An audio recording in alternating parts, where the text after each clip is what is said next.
It begins with a dream. One office, one store, and endless possibilities.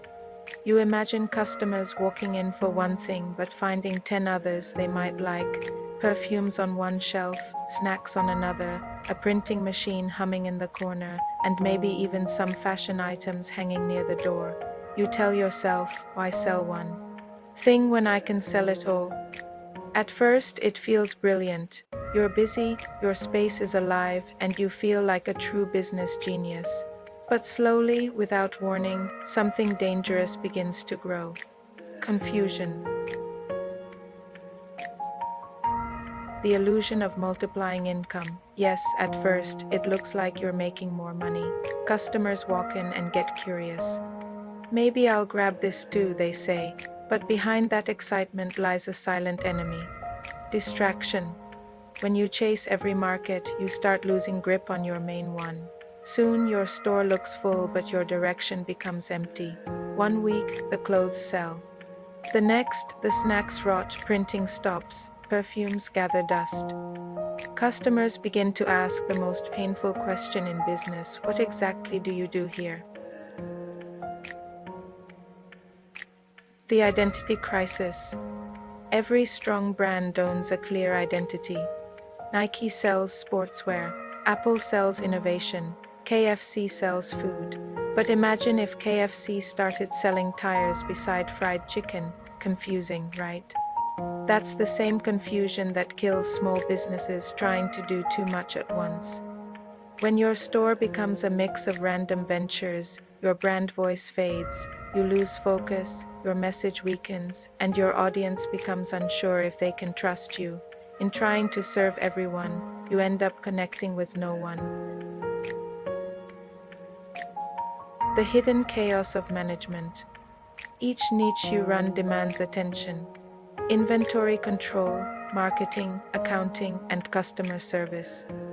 Now multiply that across 5 or 6 different businesses. You become exhausted, mistakes pile up, stock goes missing, customers get ignored, and before long you realize something painful. You're working twice as hard but earning half as much. You've become a master of everything and an expert of nothing. The financial drain. Every product needs capital, maintenance, and time. Mixing too many businesses in one place spreads your finances thin. Instead of strengthening one strong venture, you're funding multiple weak ones.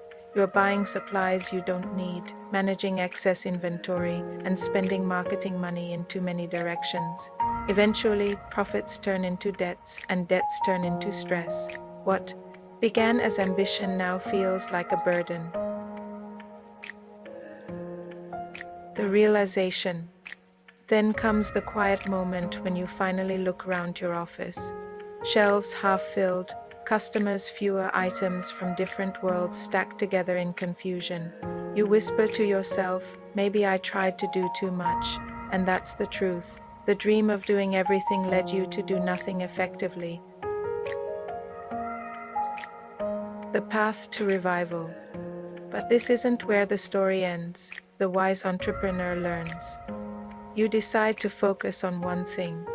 Your strongest product, your best-selling service, your real passion. You clean up your office, remove the clutter, and rebrand. You study your customers again. You rebuild trust, and suddenly things start to change. Sales increase, your name becomes clearer, your brand becomes powerful, because when you focus your energy, you multiply your results. The lesson. Running too many businesses under one roof doesn't multiply success, it divides it. A focused brand is powerful, recognizable, and trusted. Remember this, a laser beam cuts through steel because it's focused. A flashlight can't because it's scattered. Your business works the same way. Focus, build depth before width, one step at a time, one success at a time. That's how great empires are built.